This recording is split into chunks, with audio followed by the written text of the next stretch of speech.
보신 것처럼 최근 시흥과 화성 지역에서 외국인 강력 범죄가 잇따라 발생하면서 주민들의 불안이 커지고 있습니다. 이와 관련해서 이승기 변호사와 함께 이야기 나눠보겠습니다. 어서 오십시오. 예, 안녕하십니까. 네. 최근 시흥과 화성 지역에서 외국인 범죄가 연이어서 발생을 했습니다. 시민들에게 큰 충격을 주고 있는데 먼저 이 사건 어떤 내용인지 간단히 정리해 주실까요? 예, 먼저 이 시흥 정왕동에서 벌어진 사건인데요. 지난 5월 19일 한국계 중국인이 이 차철남이 평소 알고 지내던 이 편의점 점주와 그리고 자신이 거주하던 원룸 주인, 그러니까 원룸 임대인을 흉기로 이제 살해하려다 실패한 그런 사건이 있었습니다. 예. 다행히 두 사람 모두 생명을 건졌지만 이 사건을 수사하던 경찰은 이 차 씨의 행적을 추적하던 중에 추가로 시신 두 구를 발견을 합니다. 추가로 시신이 발견됐다는 것은 또 다른 피해자가 있다는 얘기네요. 그렇습니다. 조사 결과 차 씨가 사건 이틀 전인 17일에 3천만 원의 채무를 갚지 않았다라고 해서 평소 의형제로 지냈던 같은 중국 동포 형제, 그러니까 두 명을 둔기로 살해한 것으로 드러났는데요. 네. 결국 이 사건으로 인해 총 4명의 사상자가 발생한 겁니다. 예, 사상자가 4명이나 됐어요. 근데 이 사건 말고 같은 날 화성에서도 비슷한 사건이 또 있었어요. 예, 맞습니다. 그 화성시 이 동탄 호수공원에서는 40대 중국 국적 남성이 술에 취한 채 이 무고한 시민 5명을 향해 흉기를 휘두르는 사건이 있었고요. 예. 그리고 또 같은 화성시의 이제 병점동에서는 50대 중국 국적 남성이 이번엔 지나가던 행인들을 상대로 흉기로 이제 위협하는 그런 사건도 함께 있었습니다. 예. 하루 만에 이런 강력 범죄가 연달아서 발생을 했습니다. 예, 뭐 외국인에 의한 이 강력 범죄가 이 단기간 내 한 지역에서 집중해서 발생하면서 이 지역 사회에 큰 충격을 주고 있고요. 그렇다 보니 향후 이들에 대한 체류 관리나 범죄 예방 대책 필요성도 함께 제기되고 있습니다. 예, 그렇습니다. 자, 전문가들은 이런 말씀하십니다. 외국인 이주민들이 문화적 고립과 사회적 단절을 겪으면서 갈등 상황이 이렇게 폭력적으로 이어지는 경우가 많다 이렇게 지적을 하고 있는데 외국인 범죄의 근본적인 원인 어떻게 보십니까? 굉장히 중요한 질문을 주셨는데요. 외국인 범죄의 원인을 단순히 이 개인의 문제로만 보기보다는 이 구조적인 요인에서 좀 접근할 필요성이 있습니다. 네. 첫 번째로 보면 이제 문화적 고립의 문제가 있는데요. 많은 외국인 이주민들이 언어 장벽이나 이 문화 차이로 인해 한국 사회에 제대로 통합되지 못하고 자연스럽게 이제 외로움이나 이제 고립감을 느끼게 됩니다. 그래서 이로 인한 사회적 지지 체계가 이제 부재한 상황에서 이 스트레스가 누적되다 보면 이걸 갈등 상황에서 이제 극단적 행동으로 이게 이어질 수가 있다라는 거고요. 그리고 두 번째로는 이제 경제적 불안정도 큰 요인이 되는데요. 비정규직, 그리고 불안정한 고용 구조, 그리고 낮은 임금 등으로 인해 생계 자체가 위협받는 상황이 많고 이로 인한 이제는 범죄적 충동이나 행동이 촉진되는 경우도 상당히 있습니다. 네. 이번 시흥 사건도 결국에는 채무나 금전 문제에서 사건이 비롯됐는데요. 같은 맥락으로 볼 수 있습니다. 그리고 마지막 세 번째로는 정착 지원 제도의 미비인데요. 외국인 이주민에 대한 심리 상담, 분쟁 조정, 법률 지원 같은 제도가 아직까지는 충분하지 않고 무엇보다 이 커뮤니티 내에서 갈등 상황이 발생할 때 이걸 관리하거나 예방할 장치가 좀 많이 부족합니다. 결국 이들이 스스로 문제를 해결할 수밖에 없다라고 느끼게 되면 결국에는 이제 폭력이라는 최악의 방식으로 대응하는 경우가 생기는 겁니다. 예, 그렇군요.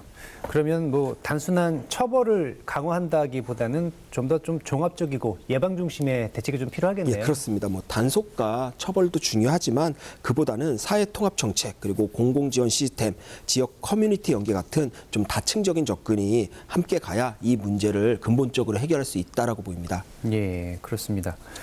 이번 사건을 계기로 또 입국 심사, 또 체류 기간, 자격 심사 문제, 또 지역 내에서 외국인 관리 체계 이런 제도적인 허점도 있는 것 아니냐 이런 지적들이 나오고 있는데 어떻게 보십니까? 예, 이번 사건은 단순히 개인 범죄로만 치부하기보다는 우리 사회가 외국인을 어떻게 받아들이고 또 관리하고 있느냐에 대한 좀 구조적 점검이 필요하다는 신호라고 이렇게 볼 수 있습니다. 예, 알겠습니다.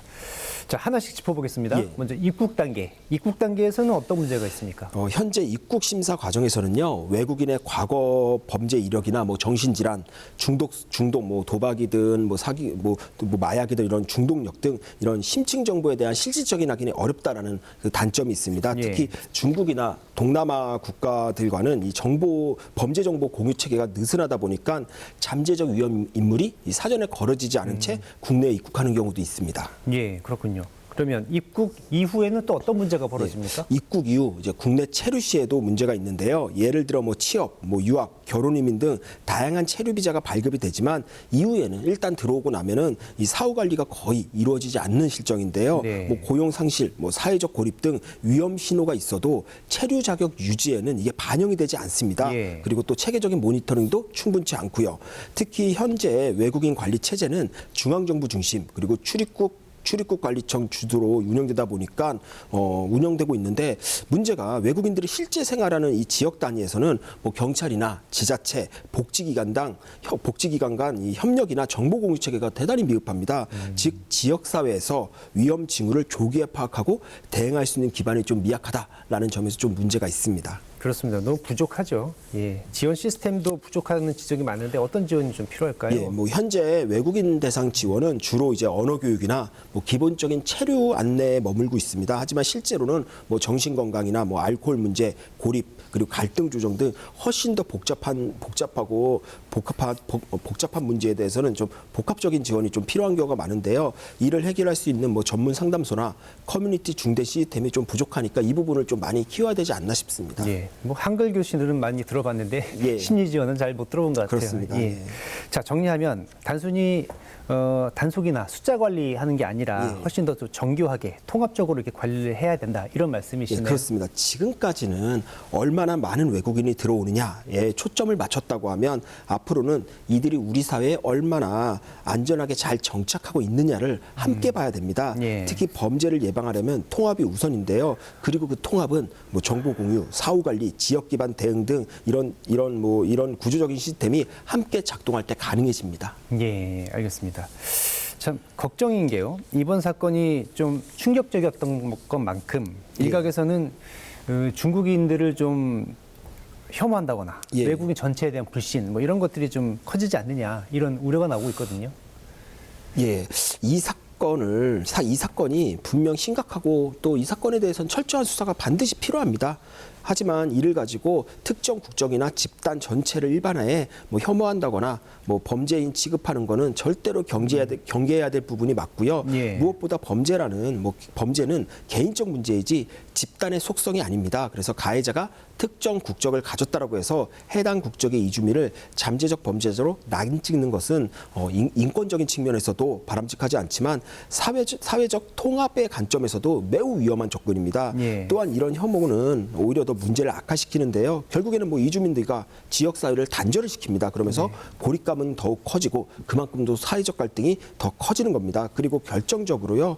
혐오와 차별은 범죄 예방에도 전혀 도움이 되지 않습니다. 오히려 예. 내국인과 외국인 모두의 범죄를 부추기는 갈등 요소만 될 뿐입니다. 그래서 앞으로 우리나라가 가야 할 길이 다문화 국가라고 한다면 일각에서 나오는 뭐 반중 정서나 외국인에 대한 편견은 전혀 도움이 되지가 않습니다.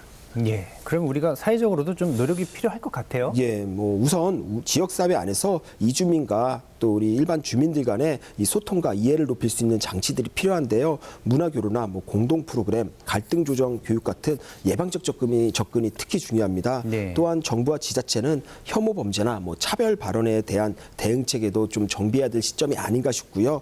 그리고 언론에서도 사건 보도를 할 때 객관적인 사실 전달과 함께 이로 인해 확산될 수 있는 뭐 혐오나 편견에 대한 좀 경계하는 메시지도 함께 담아야 될 걸로 보입니다.